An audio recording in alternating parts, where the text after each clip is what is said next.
ترکی میں بدعتیں بہت ہیں. ترکی میں چونکہ اب اسلام ایک طویل عرصے تک ختم رہا نا, اسلام خلافت ختم ہو گئی, علم دین ختم کر دیا, ایک دور میں داڑھیوں پہ پابندی لگی ہوئی تھی, تو وہ اسلام کا ایسا گلا گھونٹا ہے وہاں پہ. اب جا کے اسلامی تحریکیں اٹھ رہی ہیں, اب وہ آ رہے ہیں لیکن ان کو ٹائم لگے گا. ابھی وہاں بدعتوں کا بہت غلبہ ہے, بدعت کا. میں نے ترکی میں پہلا رمضان میرا ترکی میں تھا, آپ حیران ہوں گے, میں تراویح پڑھنے کے لیے مسجد میں گیا, رش بے انتہا تھا, مسجد بھری ہوئی تھی نا, اتنا لوگوں میں جوش و خروش, سارے پینٹ ٹائی کوٹ میں تھے لیکن اتنا جذبہ ان لوگوں میں. ہم جب گئے ہیں, ہم سفر میں تھے, بہت تھکے ہوئے تھے, تو ہم نے کہا چلو تراویح پڑھتے ہیں. امام صاحب نے پہلی رکعت اللہ اکبر. اچھا جو امام تھے وہ شافعی مسلک کے تھے, تو وطر انہوں نے خود نہیں پڑھائے. انہوں نے کہا کیونکہ ترکی میں سارے حنفی لوگ رہتے ہیں تو وطر ایک حنفی امام کو انہوں نے آگے کیا. یہ کہ ہمیں پازیٹیو چیز نظر آئی کہ اپنا مسلک تھوپا نہیں انہوں نے. تو اب کیا ہے کہ جب انہوں نے نماز پڑھانا شروع کی نا, تراویح کی پہلی رکعت اللہ اکبر, ہم نے نیت باندھی, ہمیں بس ضالین کی آواز آئی. آگے کیا ہوا, آگے جنہوں نے تلاوت کی وہ اس سے زیادہ عجیب ہے. وہ تلاوت یہ کی, ولا اعبد ما تعبدون ولا انتم عابدون ما اعبد لكم دینکم ولی دین, رکوع میں چلے گئے. میں سوچ رہا ہوں یہ کون سی سورت پڑھی ہے انہوں نے, کہاں سے شروع کیا ہے. سب ساتھی ہمارے یہ سوچ رہے. اگلی رکعت میں ولا الضالین کے بعد لم یلد ولم یولد ولم یکن له کفوا احد, رکوع میں. 2-4 رکعتوں تک تو ہمیں پتہ ہی نہیں چلا یہ تورات پڑھ رہے ہیں, انجیل پڑھ رہے ہیں, کہاں سے پڑھ رہے ہیں. قل یا ایھا الکافرون سے بھی شروع نہیں کر رہے تھے. ایک تو نا قل یا ایھا الکافرون سے شروع کرتے, بیچ سے ولا اعبد ما تعبدون ولا انتم عابدون ما اعبد لكم دینکم, 3 آیتیں آخر کی. پھر جب تیسری رکعت پڑھی ہے تو بھی ولا اعبد ما تعبدون ولا انتم عابدون ما اعبد لكم دینکم ولی دین. پھر جب اگلی رکعت ہے لم یلد ولم یولد ولم یکن له کفوا احد. 2-4 کے بعد میں پتا چلا بھائی یہ قل واللہ بھی آدھی پڑھ رہے ہیں اور سورہ کافرون بھی آدھی. 20 کی 20 رکعتوں میں یہی پڑھا ہے انہوں نے. تو میرے ساتھ 1-2 لوگ اور بھی تھے, انہوں نے کہا یار یہ اسٹائل کی تراویح ہم نے پہلی دفعہ دیکھی ہے. میں نے کہا بیٹا ہم نے گاؤں میں تراویحاں پڑھی ہیں بہت اسپیڈ میں, ایسی اسپیڈ خدا کی قسم فرسٹ ٹائم دیکھنے کو مل رہی ہے, ایسی اسپیڈ ہم نے آج تک نہیں دیکھی. پھر وہ انہوں نے کہا وہ جو ہے وہ چونکہ سارے ترکی میں تو 99.9% فقہ حنفی ہے, خلافت تھی نا وہاں, تو اب وہاں پر وہ امام جو تھے وہ حنفی امام آئے نماز پڑھانے کے, انہوں نے پھر وہ وطر میں پوری کسر پوری کر دی. اتنی لمبی 20 تراویح نہیں ہوئی جتنا لمبا انہوں نے وطر پڑھا. وہ پھر تجوید بہت اچھی تھی ان کی, قرات بہت اچھی.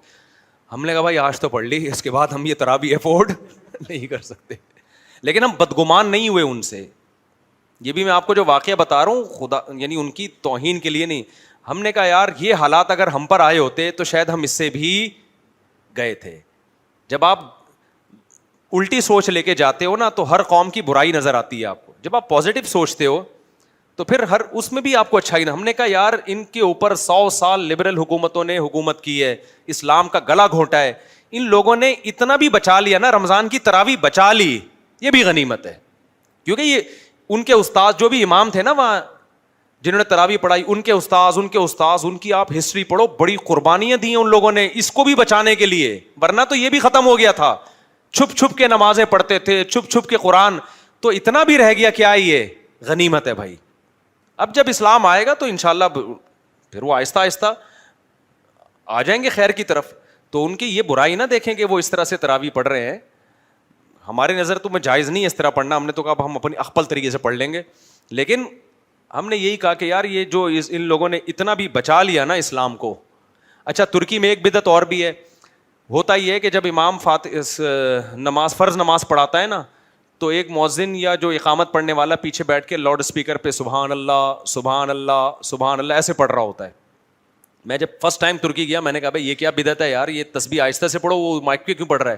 تو ہمارے استاذ جو ان کو ترکی پہ بڑی معلومات ہے نا, وہاں کی ہسٹری بہت جانتے ہیں, انہوں نے کہا ہوا یہ تھا کہ جب یہاں مسجدوں میں اماموں میں پابندیاں لگی ہیں تو یہاں کے علماء نے کہا کہ اگر ہم یہ تسبیحات مائک پہ نہیں پڑھیں گے نا, یہ آہستہ آہستہ لوگ ان چیزوں کو بھول جائیں گے. تو مجبوراً کہ یہ چیز جو ہے پیچھے بندہ بٹھا کے مائک پہ پڑھ لو تاکہ ان لوگوں کو یہ یاد رہے, یہ بھولے نہیں.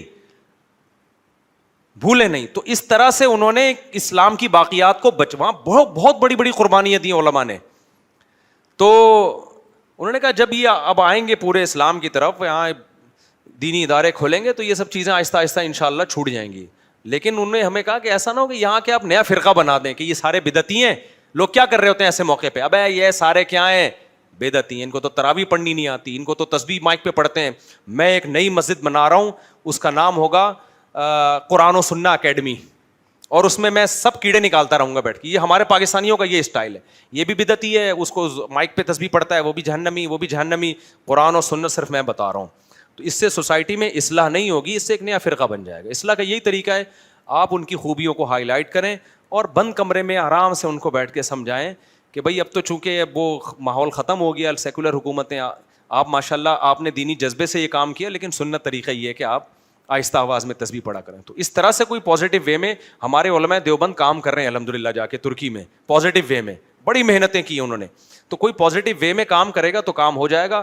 لیکن اگر یہ کھلی چھوٹ دے دی نا, تو یہاں سے فتنہ پرست جا کے وہاں بھی اپنی یوٹیوب پہ دکانیں کھولیں گے, لیبل لگائیں گے فرقہ واریت ختم کر رہے ہیں, لیکن ہوگا کیا, مارکیٹ میں نئے نئے فرقے آنا شروع ہو جائیں گے. تو قوم کی اصلاح کرنی چاہیے, اس کا مذاق نہیں اڑانا چاہیے. تمام دوائیں بچوں کی پہنچ سے دور رکھنی چاہیے, پھر بھی آرام نہ آئے تو قریبی معالج سے رجوع کرنا چاہیے.